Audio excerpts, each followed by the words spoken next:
ketemu lagi dengan saya. Kali ini kita belajar matematika tingkat SMA SMK dengan materi yang akan kita bahas yaitu tentang statistika dengan pokok bahasannya adalah penyajian data. Ayo langsung saja kita belajar sama-sama. Statistika dengan subnya yaitu penyajian data.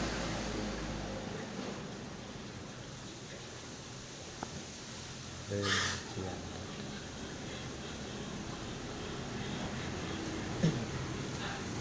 Kalau pada pertemuan sebelumnya kita telah belajar tentang pengertian statistika, apa itu populasi dan apa itu sampel, serta macam-macam data. Secara umum, data disajikan ke dalam bentuk tabel dan diagram.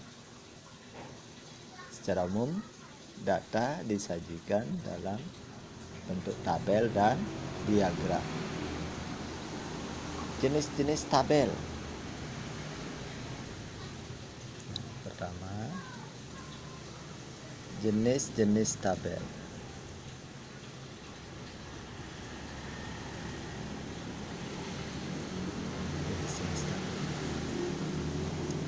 Jenis-jenis tabel ada dua.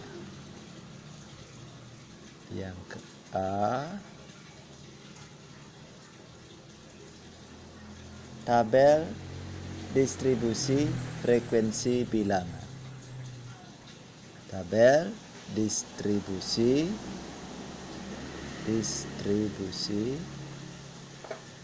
frekuensi bilangan. Contohnya tabel distribusi bilangan. Bentuknya begini ya. Contoh. Sini ada nilai, ada frekuensi.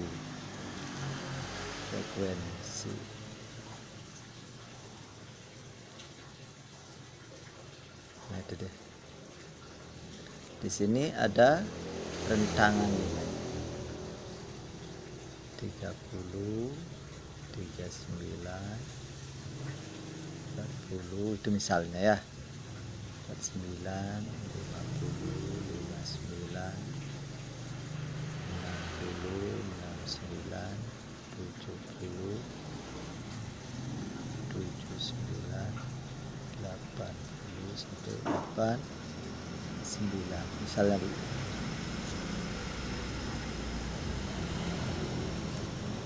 Ini 2, 4, 6, 15, 10, 3 dengan jumlahnya sini 40. Bagaimana cara memperoleh ini nanti akan kita bahas. Sekarang kita kenali dulu bentuk-bentuk daripada jenis-jenis daripada tabel tersebut dalam penyajian data. Yang ke B, ada distribusi frekuensi kategori. Tabel distribusi frekuensi kategori. Nah, kalau kategori di sini maksudnya dia nanti ada penamaan. Seperti kita di sekolah kita ada penamaan kelas. Hanya dia di kesehatan, mungkin diberi nama keperawatan atau farmasi atau apa. Contohnya misalkan di sini kelas, di sini jumlah siswa.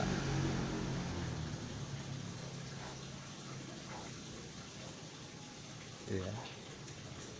Ini namanya kelas 10K1, 11 pakai ya, kelas 11K1, 11K2, 11K3, 11 farmasi. Nah, itu yang kita pilih.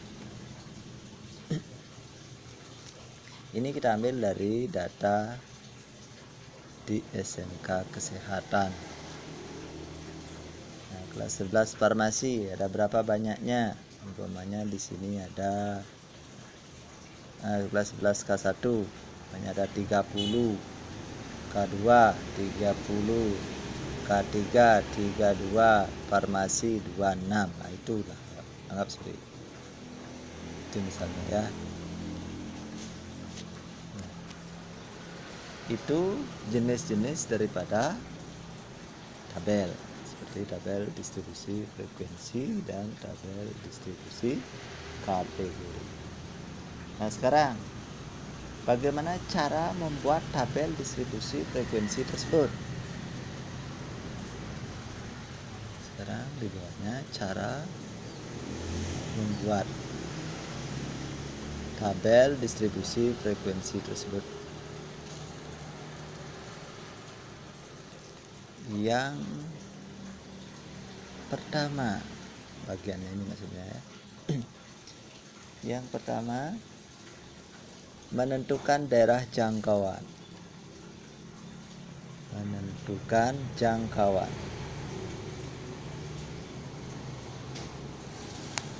Jangkauan ini biasanya disimbolkan oleh R.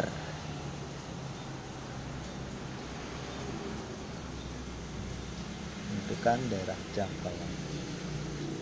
Daerah jangkauan atau rentangan atau ring yang sering disingkat dengan R adalah selisih antara data terbesar dengan data terkecil. Sehingga ini rumusnya R sama dengan X terbesar, X besar gitu aja ya, dikurangi X kecil K. Data terbesar dikurangi data kecil. Berikutnya, menentukan banyak kelas.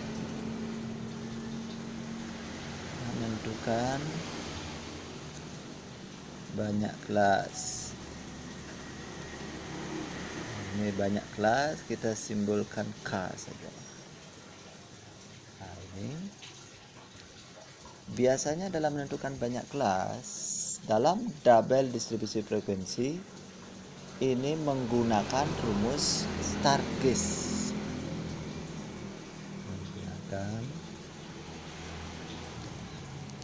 Menggunakan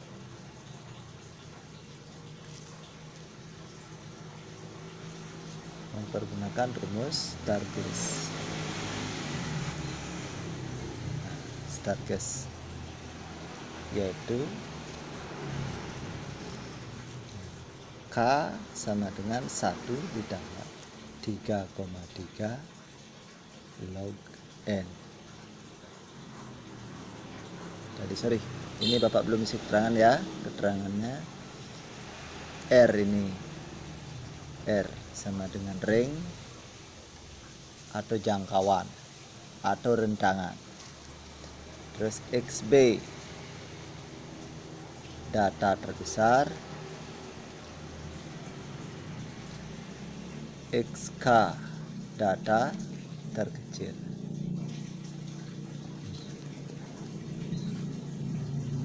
Terus menentukan banyak kelas, rumusnya K sama dengan 1 ditambah 3,3 log N. 1 ini memang ketentuannya ya, ditambah 3,3 itu ditentukan sudah rumusnya gitu ya. Dengan K ini sama dengan banyak kelas.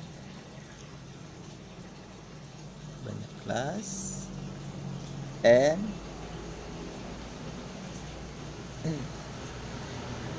N di sini maksudnya banyak data.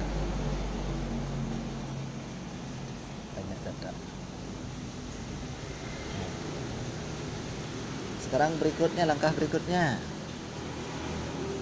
yang ketiga.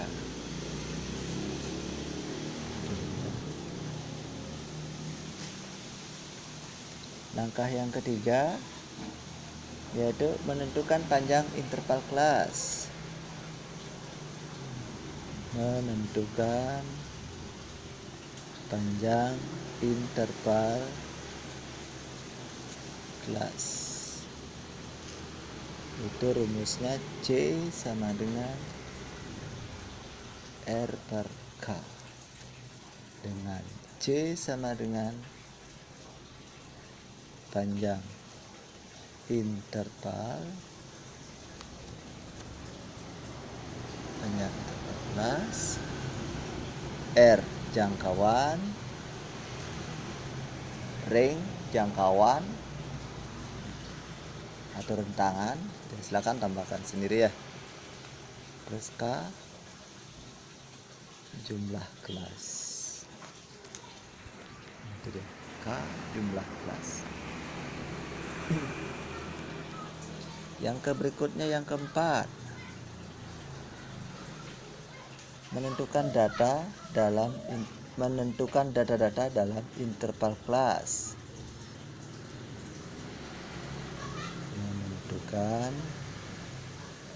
Menentukan data-data dalam interval kelas. Untuk menentukan data-data dalam interval kelas, untuk kelas pertama harus dicari data yang terkecil sebagai data kelas bawah sampai sepanjang interval kelas sebagai data kelas atas. Seperti itu dia. Ini menentukan data terkecil 30. Nah, di sini. Ini kita tentukan sebagai data terkecil, nah, sehingga kelas bawahnya ini, dan ini dengan rentangannya berapa mungkin nanti kita tidak tahu rentangan atau interval kelasnya. Kalau ini rentangannya kita hitung dari 30, 30, 31, 32, 33, 34, 35, 36, 37, 38, 39, 4, 39. Berarti banyaknya berapa? Mulai dihitung dari 30 sampai 39. Ada 10 rentangannya ya. 30, 31, 32, 33, 34, 35, 36, 37, 38, 39. Berarti 10. Panjang interval kelasnya 10. Sehingga dari 30 sampai dia ke 39. 30-nya dihitung karena dia ini nomor absen seorang. Nomor absen seorang mulai dari 30. Makanya orang tersebut harus dihitung. Jangan mulai dari 31. 30-nya nanti tidak terhitung, ya. 30. Nah, berikutnya karena dia sudah berada pada kelas yang pertama ini dari rentangan nomor absen 30 sampai 39, berikutnya dia masuk ke kelas kedua. Ini sekarang menjadi kelas bawah atau batas bawahnya. Ini yang menjadi batas atasnya dengan rentangan 10 dan seterusnya. Itu maksudnya. Menghitung frekuensi. Nilai frekuensi untuk masing-masing interval kelas ditentukan dengan menggunakan sistem Purus. Nomor 5, menghitung frekuensi ini dengan sistem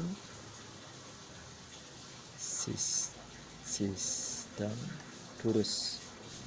Nah, nanti akan Bapak jelaskan ya. Nah, sekarang supaya kalian lebih hebat lagi, kita coba masuk ke contoh.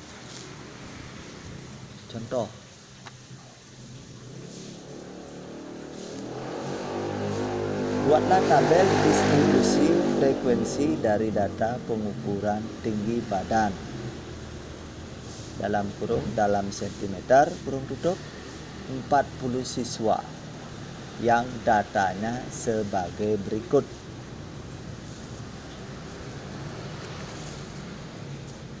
Silakan ditulis menurun ya biar gampang diingat. 158, 145, 166, 136, 129. baru lanjutkan ke sini ya. 139, 147, 169, 147, 163. Sini lagi ya. 150, 153, 155, 141, 146. Berikutnya 165, 159, 159, 127, 174, 151. Berikutnya 126, 149, 120, 154, 136. Berikutnya 145, 137, 164, 136, 149. Itu ya. Berikutnya 138, 148, 177, 148, 104. Itu dia. Itu datanya. Pengukuran hasil tinggi badan. Ada yang tingginya 158 cm, itu maksudnya. Ada yang 145 cm dan seterusnya. Seperti yang tertera seperti ini. Sekarang sebelum kita masuk untuk membuat tabel frekuensi, tabel distribusi frekuensi, ada beberapa langkah. Jawab langkah-langkahnya. Yang pertama apa tadi? Yang pertama menentukan jangkauan. Yang pertama menentukan jangkauan. Menentukan jangkauan. Jangkauan itu apa? R ya. Nah, dalam menentukan jangkauan ini kita harus tahu X terbesar dan X terkecil. Data terbesar dan data terkecil. Nah, di sini harus kita tahu X B-nya berapa, X terbesar, X K-nya berapa, baru bisa mencari R. Coba cari di X terbesar. Nah, dari ini data-data ini berapa yang terbesar? Coba silakan dicari berapa yang terbesar di sini, berapa yang terbesar di sini 166. Ada anak di sini melewati 166, 69, kalah ini berarti. Cari di sini 169, tidak ada, ini berarti yang gol. Cari di sini masih ini 169-nya. Cari di sini masih 169 yang paling besar. Cari di sini 169 juga paling besar. Cari di sini 177, ini dia yang paling besar.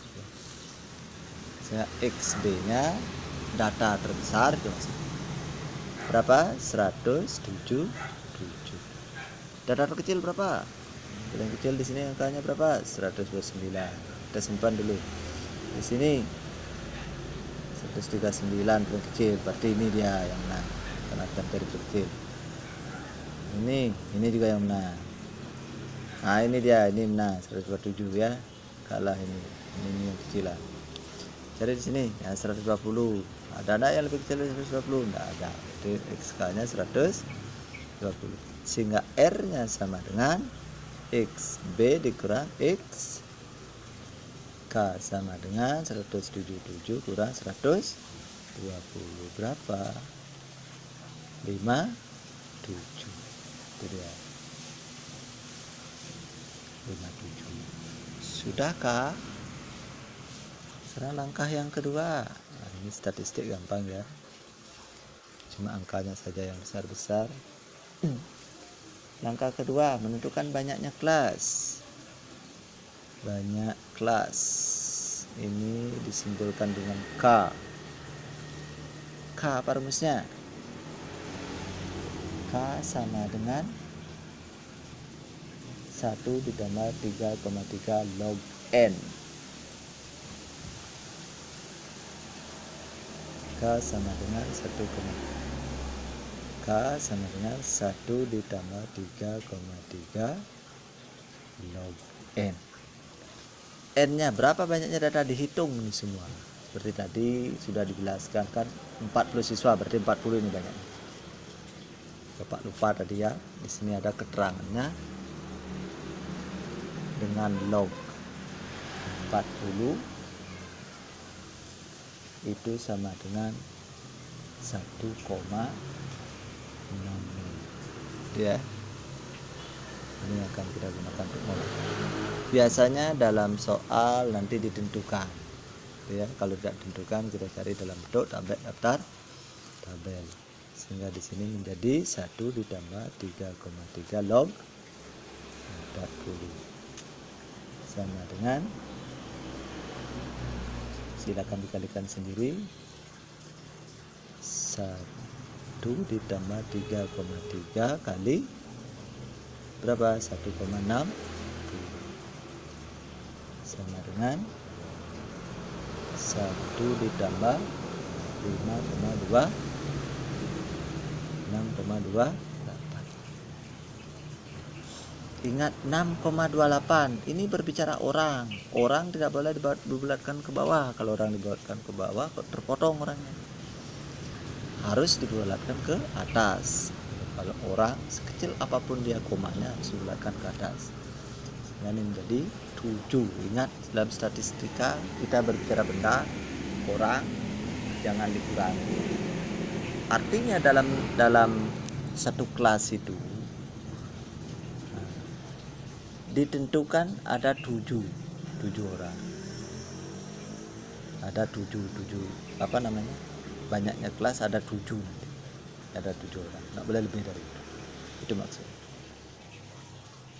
Sehingga kalau dia 6,28 kan lagi 28 ini orangnya 0,28 karena dia orang maka dibulatkan jadi. Yang ketiga, ingat jangan dibulatkan ke bawah, sekecil apapun 0,00001 harus dibulatkan ke atas. Dalam statistik khusus berlaku dalam statistika dalam penyajian data. Yang berikutnya, panjang interval kelas. Panjang interval sama dengan C.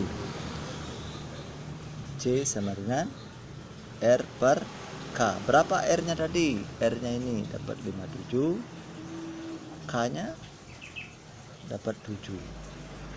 Berapa jadinya? 57 dibagi 7, 8,14. Ingat lagi dalam statistik bulatkan ke atas 9. Itu. Berikutnya interval kelas pertama. Interval kelas pertama. Ingat data terkecilnya berapa tadi? 120. Dihitung dia sampai berapa? Sampai panjang intervalnya ini 9. Panjang intervalnya 9. Dihitung batas terkecil, ambil batas terkecil. Batas terkecil tadi. Ambil batas terkecil. Berapa? 120. Udah? Hitung 9 dari 120. 120, 121, 122, 123, 124, baru 5, lagi 4, 125, 126, 127, 128. Nah, 9, sehingga ini batasnya, batas terbesar dalam satu kelas. Ini interval kelas pertama. Terus 2, sehingga rentangnya, sehingga interval kelas pertama, intervalnya 120 sampai 128. Kelas keduanya berarti dia mengikuti ini, setelah 112, 129. Hitung lagi sebanyak 9 dan seterusnya ya. Nanti berikut kita akan buat dalam tabel, nanti kita tahu ini. Langkah yang berikutnya menghitung frekuensi masing-masing interval kelas dengan sistem turus. Kita susun dulu sekarang tabelnya. Langkah kelima, menghitung frekuensi dengan sistem turus. Buat tabel dulu.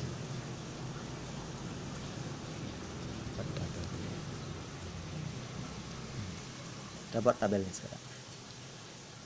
Pertama di sini kita beri judul tabel distribusi frekuensi. Di sini interval kelas.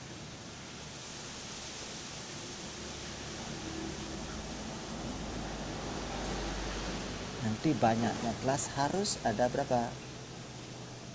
Ada 7. Banyaknya kelas harus ada 7. Panjang intervalnya 9. Itu lihat yang kita cari tadi ya.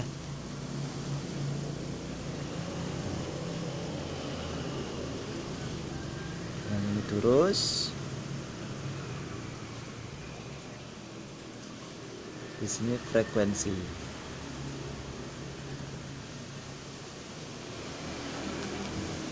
Sekarang kita kumpulkan intervalnya pada masing-masing kelas. Kelas pertama ini tadi mulai dari 120 sampai 128. Setelah 128 ini 129 sampai hitung lagi 129, 30, 130, 131, 132, 133, 134, 135, 136, 137. 137. Sudah? Berikutnya di sini pasti 138. Habis 138 di sini pasti 146. Silakan dihitung sendiri ya. Setelah di situ 146 berapa di sini? 147 sampai 155. Pasti itu. Hitung 9. Terus 56 sampai 106 164. 165 sampai 100 berapa? 73. Dari 174 sampai 182.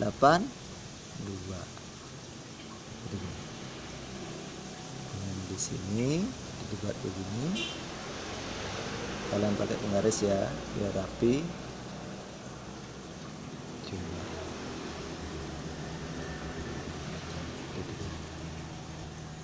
Nah, sekarang baru kita menghitung yang ada di kelasnya yang pertama. Dari 120 sampai 128. Hitung di sini.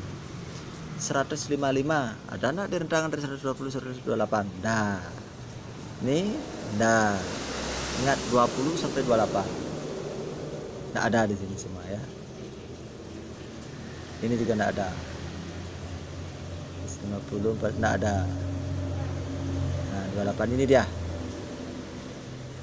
Ada dari 120 sampai 112, 127 masuk dia di sana ya, di kelas pertama. Ini lagi masuk dia di kelas pertama. Ini lagi masuk di kelas pertama. Ini nah, ini enggak. Berarti berapa yang masuk? 3. Hitung di sini 1, 2, 3. Banyaknya 3. Itu ya. Berikutnya dari 129 sampai 137.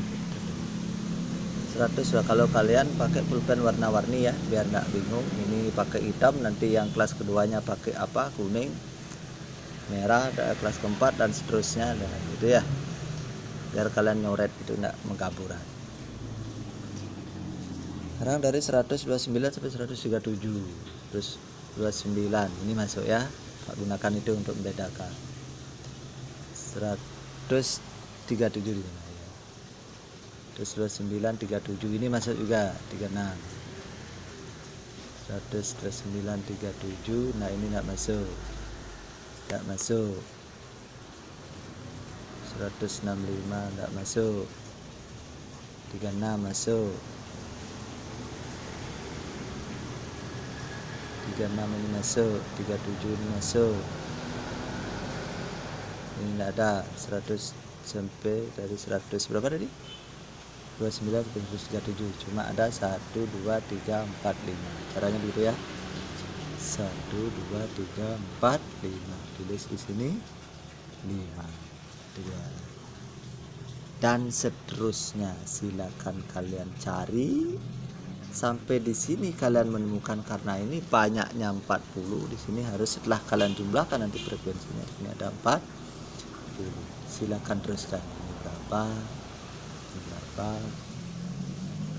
Berapa? Berikutnya baru kita cocokkan ya.